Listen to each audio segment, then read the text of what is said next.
Back in 1915, Peter Oberweis's dairy farm was producing more milk than he needed, so he decided to start selling it to neighbors. That bright idea turned into a milk home delivery business that grew steadily over the next 9 decades to become today's well-known and loved Oberweis Dairy, spanning 6 Midwest states with over 50 retail locations.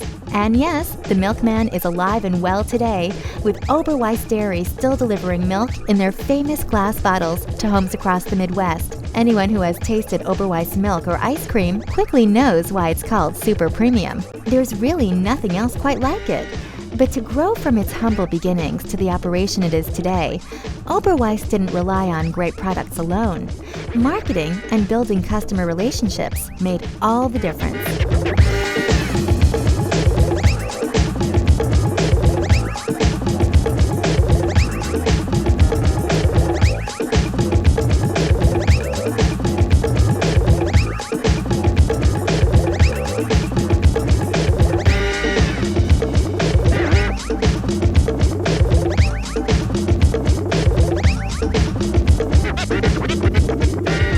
The company was founded in the early 1900s by my great-grandfather, who was a dairy farmer in Aurora, Illinois. He began selling raw milk to his neighbors, extra milk to his neighbors in about 1915, and in 1927 formed a more formal company. And that turned into kind of the legacy of a family farm providing really good milk to local families, and kind of grew from there. In the 50s, we decided to make ice cream because we had so much leftover cream. And that's actually when we opened our first store, which was on Lake Street in Aurora, Illinois. The company from its founding until about 1990 was a very, very small company. We had one store and a few thousand home delivery customers. We started growing pretty rapidly in the 90s through today. A lot of people think marketing is the same as advertising or selling, but there's a lot more to it. For a company like Oberweis Dairy, marketing involves creating new products, deciding what price to sell them at, promoting them, and distributing those products to customers. Marketing has changed drastically with Oberweis over the last 20 years due to the fact of the number of locations that we have, as well as the number of customers that we have. In this day and age, with so many other people out there with ice cream shops and the like, there's a definite push towards the internet and television and radio and other different types of social media. And we're looking at, we do some television, we do some radio, but we look carefully at other medias to make sure that it's a good fit for us. In the United States, the field of marketing has evolved over the decades into 4 eras. The production era took place during the mid-1800s through the early 1920s. Because of the great need for products, the goal was to produce as much product as possible because the market was almost limitless. During the next few decades, or what's referred to as the selling era, businesses began mass-producing products and capacity often exceeded market demand. They therefore turned their efforts to advertising and selling to persuade customers to buy products. In the post-war baby boomer years of the 1950s, the marketing concept era took hold. It had 3 parts: a customer orientation, which involved finding out what consumers want and providing it for them; a service orientation, to ensure everyone in the company was dedicated to customer service; and a profit orientation, which focused on producing only products that would earn the most profits. In the early 1990s and through today, marketing evolved into the customer relationship era, which focused on learning as much as possible about the customer and doing everything possible to satisfy or exceed their expectations. Your relationship with your customer is much more than seeing them in a store. It's our loyalty card, our Moolah card that we call it, that we get to tell people about promotions, we get to tell people about specials, and they feel a certain level of engagement with the company. We also monitor our customer experience by having our stores secretly shopped. And the reason that we do that is to really just get a different perspective of what the customer experience is in our stores. That's just one more tool that we use to say this is really what was the experience at this particular location on this time. Today, marketing is all about pleasing customers.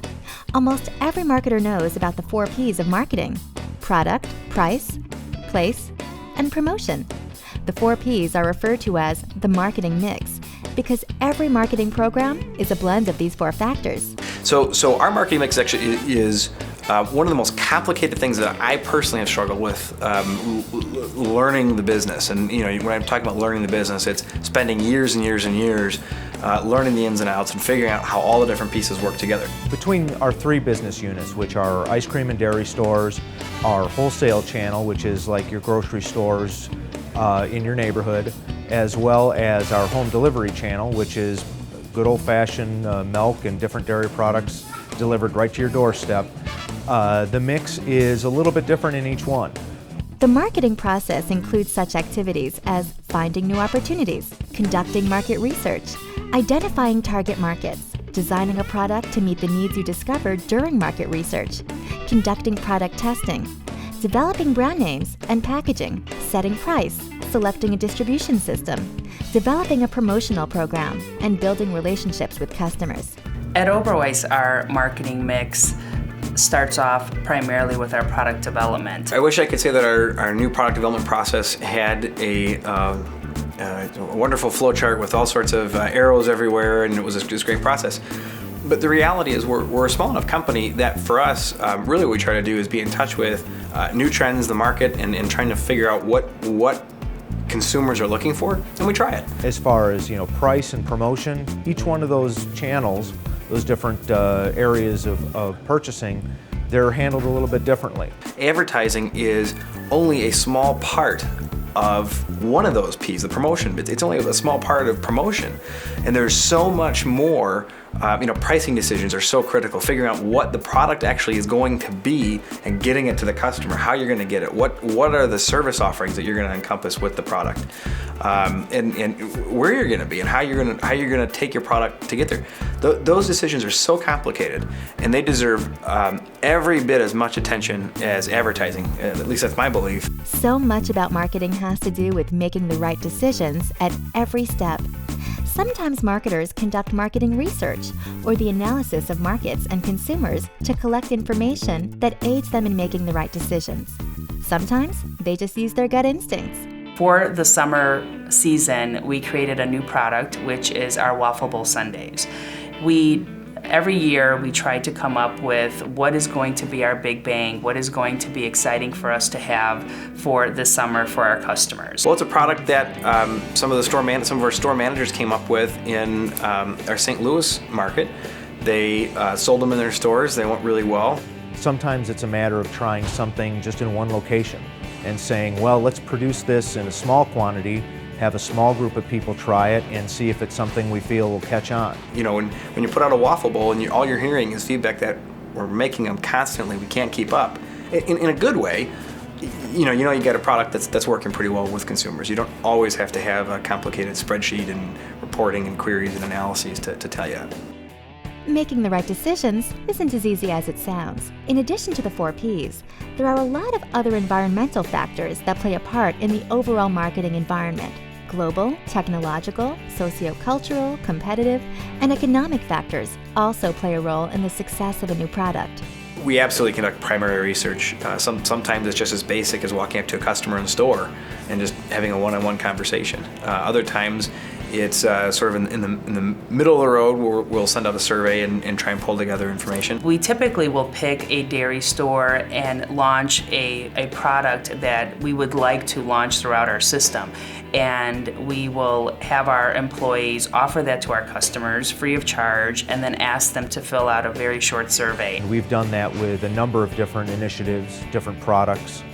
The 4-ounce ice cream tubes that we have, that is something that as soon as we saw the packaging and the ease of using it and consuming the ice cream and how much fun it was, we knew it was something that would be just a hit immediately. Oberweis has a wide variety of products and services, and they know that some customers are more likely to buy certain products or services than others. Their target market is segmented, And thus, their marketing efforts must also be segmented to appeal to different groups whose members have similar characteristics, such as geographic location, age, gender, income, or a host of many other characteristics which can be used to divide a target market into smaller units. Understanding how to promote to the different types of business units and to different types of customers, it really gets down to understanding what their basic needs are. A part of our stores are located based on the demographics, which is hopefully we've done our research and placed our stores in the correct